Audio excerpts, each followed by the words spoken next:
Carnaby Street. Ah, Carnaby Street. Here, fashion was not just about clothes. It was attitude. The tight trousers, the psychedelic prints, the miniskirts that revolutionized the women's wardrobe. Mary Quant, a visionary young designer, turned this street into a style laboratory. And who could forget?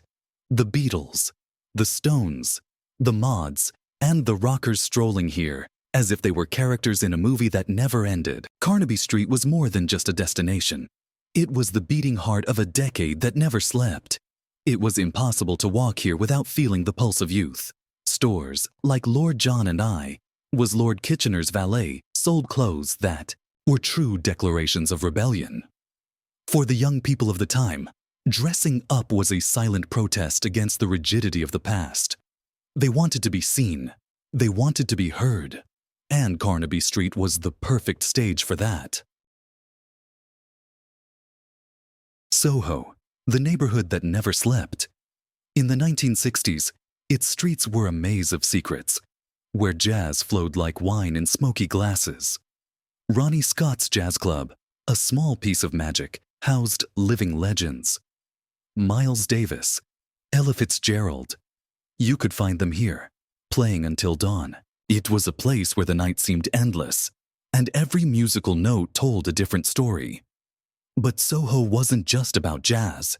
It was also about underground theaters, literary cafes, and bohemian bars where poets and writers exchanged ideas until the early hours. It was a place where art and life intertwined inextricably. For many, Soho was the true heart of London, a place where anything was allowed and where creativity knew no bounds. Wardour Street, number 90. The Marquee Club. If you wanted to see the future of rock, this was the place. Mick Jagger singing with the Stones, Pete Townshend smashing guitars with The Who, David Bowie beginning his cosmic journey. This club wasn't just a stage. It was a birthplace of legends. For the youth of the time, stepping into the Marquee was like entering a portal to the unknown. It was a place where the music was raw, visceral, and where the boundaries between artist and audience were blurred. Those who were there, even for just one night, carry with them the certainty that they witnessed something special, something that will never be repeated. The Marquee Club was, and always will be, a symbol of the musical revolution that defined the 1960s. King's Road in Chelsea was the epicenter of reinvention. Here, fashion didn't follow trends. It created them. Mary Quant, with her miniskirt, liberated both legs and minds. Boutiques like Biba and Granny Takes a Trip became temples of the avant-garde. Walking down King's Road was like entering a living catalog of rebellious and creative youth. But King's Road wasn't just about clothes. It was also about attitude. It was the place where counterculture flourished, where fashion became a tool for political and social expression. For many, King's Road was more than just a street. It was a manifesto. Every step was a declaration of independence, an affirmation that the future belonged to the youth. Piccadilly Circus was the electric heart of London. Its neon lights illuminated anxious, curious, dream-filled faces. It was here that pop culture came to life, where films, music, and fashion intersected. For many, it was the perfect meeting point. A place where everything seemed possible. The advertisements for Coca-Cola, Kodak, and other iconic brands of the time shone like beacons, guiding crowds to the city center.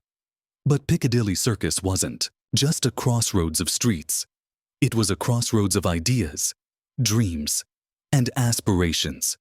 Today, when we look at those lights, we remember a time when the world seemed to shine with hope. Trafalgar Square, a silent witness to struggles and dreams. In the 1960s, its steps saw crowds raise their voices against unjust wars and oppressive systems. It was a space where ideals were passionately defended, where ordinary people fought for a better world. protests against the Vietnam War, marches for civil rights, student demonstrations. All of this happened here, under the shadow of the majestic columns and the doves that flew freely. Even amidst the turmoil, there was beauty. The beauty of believing that change was possible. Trafalgar Square wasn't just a tourist spot. It was a stage for the fight for justice and equality. While Carnaby Street and King's Road symbolized the forefront of fashion and culture, Whitechapel and the East End represented another side of London. Here, working-class life still shaped the daily rhythm. Street markets, bustling fairs, and factories occupied the space where entire families worked hard to survive. But Whitechapel wasn't just about work. It was also a place of cultural diversity, where immigrants from the Caribbean, India, and other places brought new traditions, flavors, and colors to the city. This blend of cultures helped create the multicultural identity of London that we know today. Whitechapel may not have been glamorous, but it was authentic. And, for many, that authenticity was the true spirit of the city.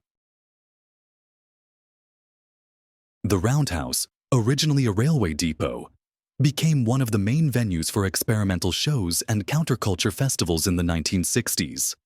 Here, art and music fused into unique sensory experiences. It was at the Roundhouse that Jimi Hendrix played, for the first time in London, where the Doors performed their psychedelic anthems, and where beat poets recited verses that questioned the status quo. The Roundhouse wasn't just a physical space. It was a state of mind. It was a place where rules were broken, and where the new was celebrated. For many, the Roundhouse was the birthplace of the cultural revolution that defined the 1960s.